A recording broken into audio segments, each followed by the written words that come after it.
Hi you guys, and welcome back to the Unlocking Las Vegas podcast. Today it's me again, your favorite redhead realtor, Erin Pierson-Mills, and my ginger lender, Joshua. How's it going? What's going on, everybody? How Joshua are you today? Joshua is being so lovely, and he's actually sitting in my open house with me to make sure I'm nice and safe and, you know, catching people in the open house as they come. So I really appreciate you spending time with me because I just put my husband on a plane. It's a big weekend for like NFL. You know that, right? Are you a football person? Yeah, it's opening day today. Okay, I'm not a football person, but I just put him on a plane. He's gonna go watch BYU. It's his annual boys trip. And then I'm a football mom now, so it's a big game. So it's exciting. Super fun football. Yeah, it should be a lot of fun. Go Raiders! Okay, we gotta say that because, you know, we're from Las Vegas, right? Absolutely. That's our team. Absolutely. I think my son's looking forward to, on his birthday, it's Raiders and Chiefs. I'm going to like see if I can see Taylor Swift. That's why the prices are so high. That just hit me right then. Okay, Anyway, so I want to do a deep dive, like, you know, a lot of people come up to me all the time, like, especially in the open house. How's the market? You know, I see them on the streets. How's the market? So I do always say it's different for every single individual, but I have so many listings right now, and so we can kind of talk about where we're at and what's going on, like in this particular listing today. Yeah, listings have really picked up in the last 30 days. Yep. I think that a lot of that is a testimony to where the market's headed. I think that with recent interest rate drops and just the people seeing those rates drop, and definitely the people that have been watching, we're seeing houses being listed. We're seeing more inventory on the market, which is just really creating more of a balanced market for buyers and sellers. I love a good balanced market. And then I think a little bit of that August 17th rule change with needing buyer agency agreements. I know that the law has not been signed, but so many people are making changes to try to figure out, I guess, what the solution is for this compensation matter. But it's created the biggest kind of disruptor in the market that's really, I feel, put a favor towards the buyer in this current market. Well, here's the thing, as a strong listing agent, so what I've seen, for me, it's business as usual. You know, I love paperwork, I love education. I've always educated them on, you know, how a buyer's agent gets paid. You know, I'm like, I work for free. Like, no, I get paid, but let me explain to you how. So for me, it's no big deal, but I felt like there was a definite pause, like everybody's holding their breath, and then, oh my gosh, August 17th happened, and we have to breathe, but we don't know how. And so it's so funny now because I love answering my phone. I love calling people. I love the communication on all the sides. So as a listing agent, I now get the phone calls, and I welcome phone calls. I want, you know, to hear about your buyers, and I want you to ask me the questions. And I always feel like it's sort of like a first date. Like they're like, and are you offering buyer broker commissions? So here's the thing. It's like, are you offering it? Like, first and foremost, is your seller offering it? But first and foremost, I mean, this is a services rendered matter. Mm-hmm. Like, these are services rendered, and I mean, it's been standard that the buyer compensation has always been paid by the seller. Yes. And I really do truly believe it's going to continue to stay that way, except for now, instead of getting a listing, you know, agreement, sellers, be aware of this.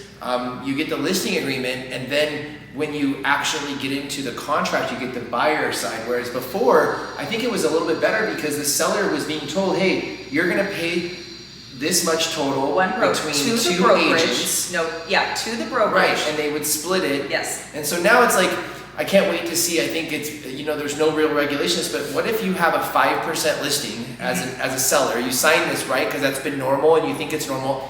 And then you get a contract that says that the buyer agent's going to get 2.5%. Yeah. And you accept that thinking it's in that 5, but really the forms are 5 and 2. So I think there's going to be some sellers that pay 7.5% possibly. So it could be mistakes on listing agents' parts. Now, because I have a transaction coordinator, and the first one that we wrote, it actually did say 6%, and then, but there is a piece of paper, an addendum that says what you're paying for the buyer broker, and it said 2.5, and I was arguing with my brokerage and all the people in it. I was like, I read every word. I should have been a lawyer, but I was like, you know what this is saying? It's literally saying 8.5%. I go, no, you guys, you have to break it down. You have to put what they want to pay the listing agent, and here's the form for the buyer's agent. So, I mean, you could slip it through, but what happens if I flew off the face of the planet and somebody else in my brokerage took over? They would stick it to the 8.5%. But let's switch it around again. Now, I am a fan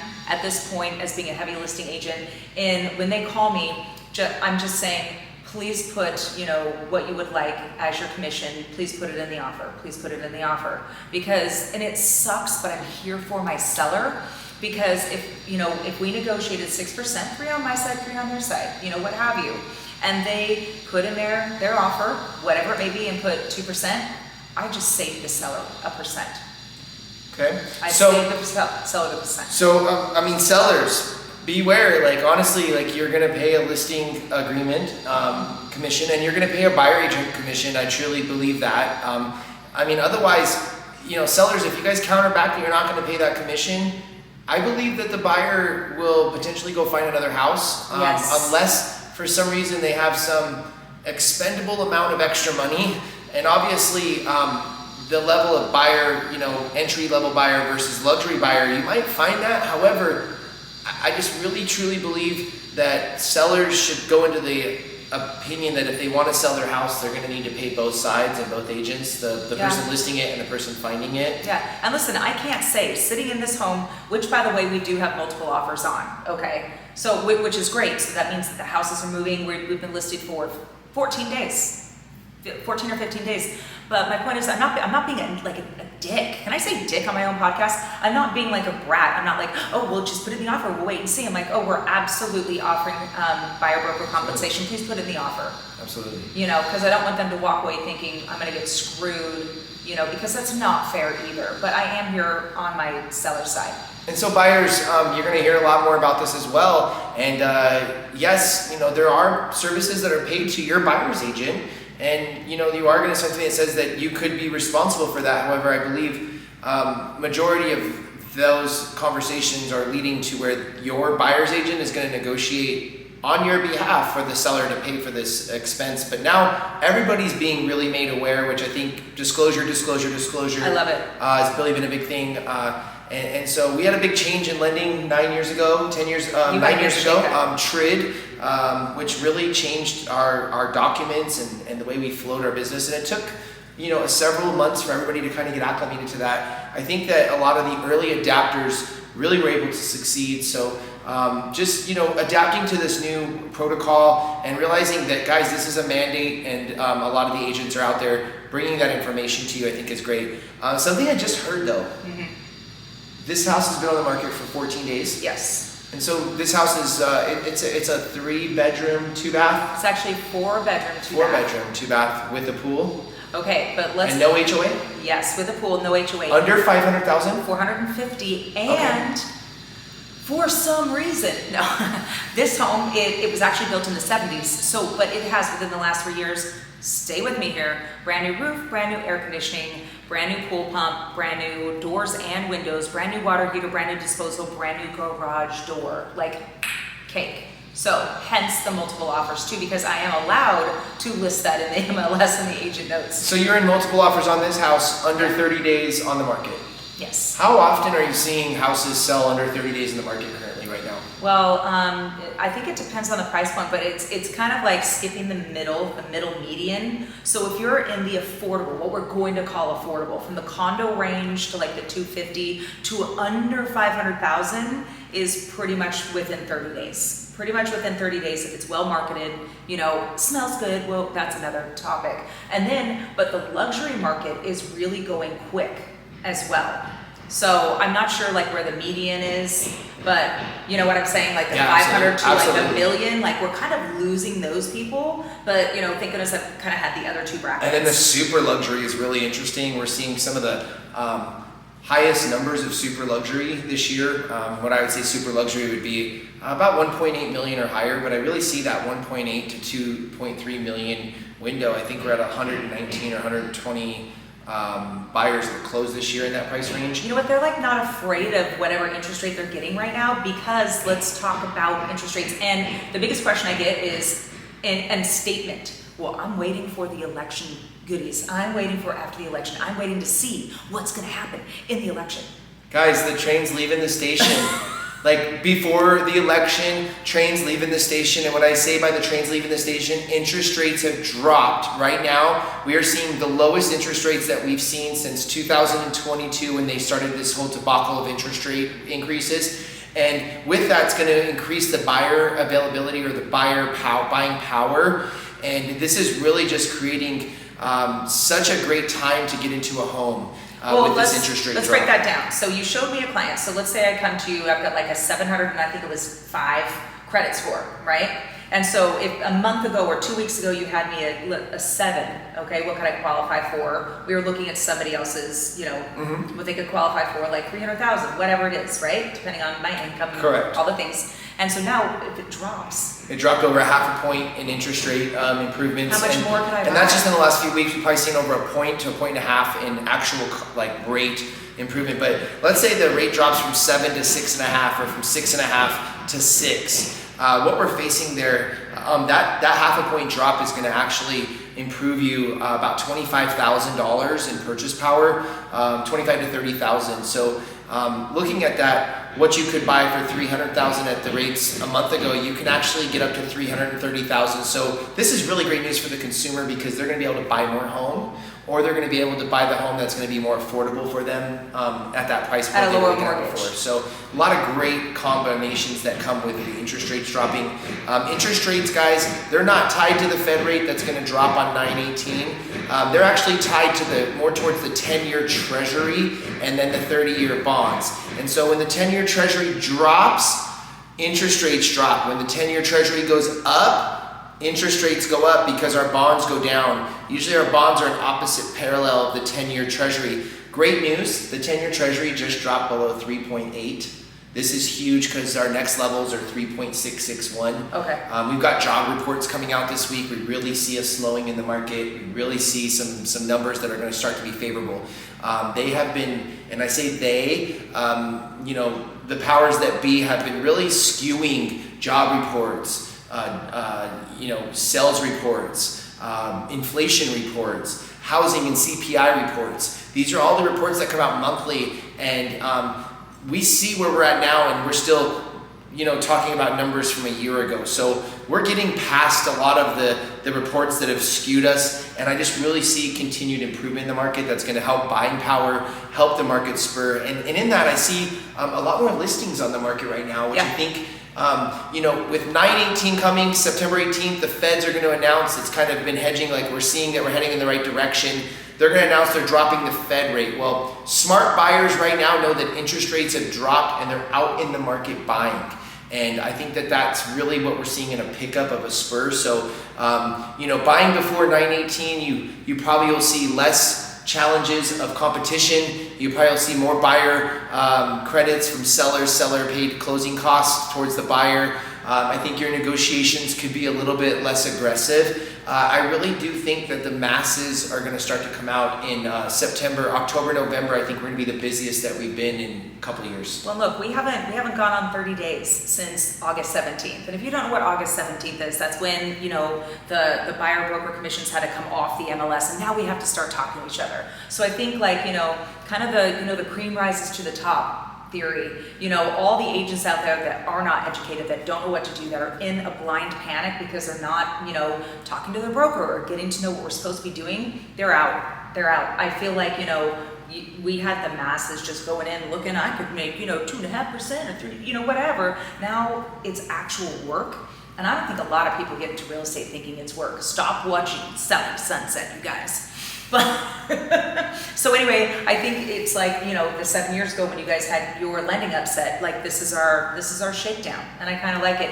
And it just happened to be on an election year. So anyway, I always tell people, it may or may not be the right time for you to buy or sell. I am not that agent to be like, it's the perfect time. It's the perfect time for everybody. It is not. You want to know what the perfect time is?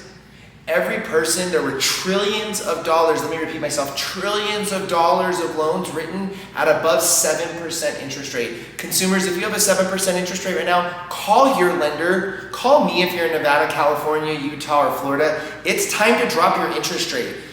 Rates have dropped. You don't have to have that high interest rate anymore. So if you bought a house in the last couple of years, it's time to refinance, guys. Reach out and get a lower interest rate. And then honestly, that's another trigger. Trillions of dollars of real estate loans are about to be refinanced. So if you're waiting to buy, don't wait until the refinance boom takes off, because it's already booming and it's already taking off. I see more refis coming into my pipeline every day. That's going to take away from the loan officers and the processors and the teams that are here to service the purchase market. It's going to cause more timeline for you to be able to get into your home. So don't wait for the masses to show up. The moral of the story is, if you own a house right now above 7%, get in and get refinanced right now. If you're thinking about buying, rates are in the low 6s, the high 5s. We've got lots of programs with rates in the high 5s right now with the right credit, the right down payment. And even if you were at 6.25 or 6.5 or 6.75 because you had a less than 640 FICO score, you're going to be able to get into a home and build some great wealth very quickly. And I just think that you guys, the next real estate equity grab is here. If you want to change your family's wealth, I really believe the next 2 years we're going to see some of the highest gains in real estate that we've seen in the last 10 years. I think we're going to repeat the cycle of the mid-70s after they mess with the gold standard, and we're going to see multi-digit year after year value increases. And so really the boom is here. If you're looking to get into increasing your family's wealth, if you're looking to make a power play, I think that buying in real estate right now, the next equity grab, one of the biggest equity grabs that we've seen, is about to come into this market and play for us. Well, listen, both you and I are really, really highly educated. I mean, you're always we absorb like sponges. And so I think the average real estate agent probably takes like 22 hours of education in a year, because you have to, redo it every 2 years. I probably take 22 hours every month.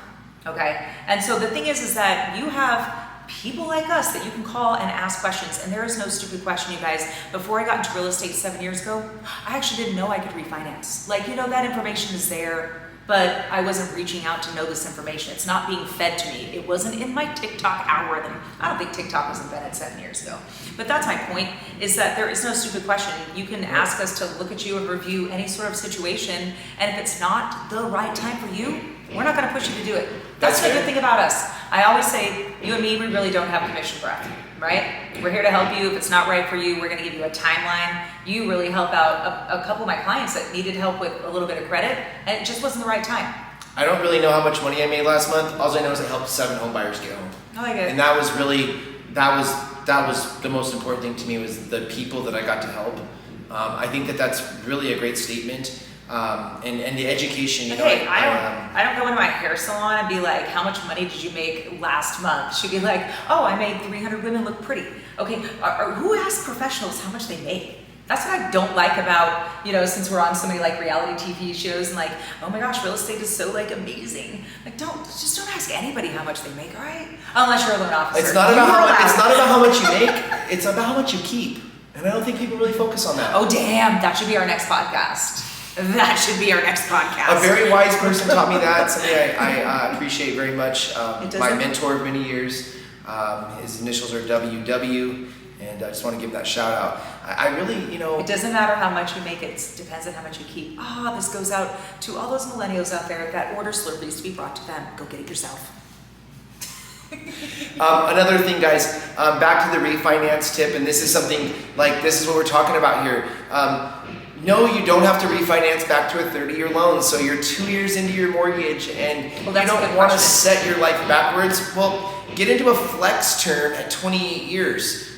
Look at a 25-year loan and take 3 years off your mortgage. What is a flex term? Ask your loan officer. If they don't offer it, you don't have the right loan officer. And you can call me at 702-580-5069. I will get you to the right loan officer if I'm not licensed in that state. We have a channel of partners, and I love to connect people with the best people in my business. Who are the best people in our business? They offer the lowest rates, the lowest fees, and the quickest turn times. Well, okay, and that's what I'm really proud to offer. I'm really, think that, offering being the best price, the best service, and the best quality is something that takes the ability to work hard and be able to help people with that service of giving them the best to the people. Okay, well, tell them your handles on your social media. How can they find you and follow you and get to know your personality? So my social media profile, thank you for asking. I'm at the Home Loan Closer, so the Home Loan Closer. And would love to answer any questions if anybody ever wants to reach out. Yeah, I'm here to help people. Thank you so much for letting me be on your podcast so often. Honestly, the value you bring to real estate, the knowledge is incredible. I think that we have a lot that we can bring to our clients as far as just the teamwork that we put together and the synergy of not only looking out for the best financial interest of them, but also looking out for the best real estate purchase, whether it's finding the right home or whether it's selling it. I've seen you come in and sell houses fast, and I think it's incredible. I've seen your negotiations. Guys, the realtor you work with matters, because if they don't know how to negotiate a contract, you're not going to get the best deal. And so one of my commitments in business is to work with the best negotiators in the industry. And I have to say that Erin Pierson-Mills is one of the best negotiators in real estate that I've ever seen in my 24 years in business. So you guys, the market's hot. The train's leaving the station. Las Vegas Get is on hot. and get your piece of real estate before Las Vegas sells out, just like it does downtown. Move here in about a week. You'll be fine. You'll be fine. Oh my gosh. So I like got to sneak away to the mountain this last weekend, and it was like 65 degrees. I was like, oh my gosh, it feels so good. And then I came back and it was like 105. And I'm like, when is this ending? 9/11 is our last 100-degree day, and I'm just hoping it just stays in the 90s for the rest of September. I'm cool with that. I'm cool with that. You guys stay cool. We're always here to help you. Your favorite redhead realtor, Joshua, the Home Loan Closer on all social media platforms. The Ginger Power Hour, we're here. Ginger Power Hour, man. And our hair's natural, by the way. Somebody said I look like Brie Vandekamp if you ever watched Desperate Housewives, and I was like, rude. This is from my daddy. Anyway, all right. Peace, This is from my grandmother. Peace, love. We're out. Bye.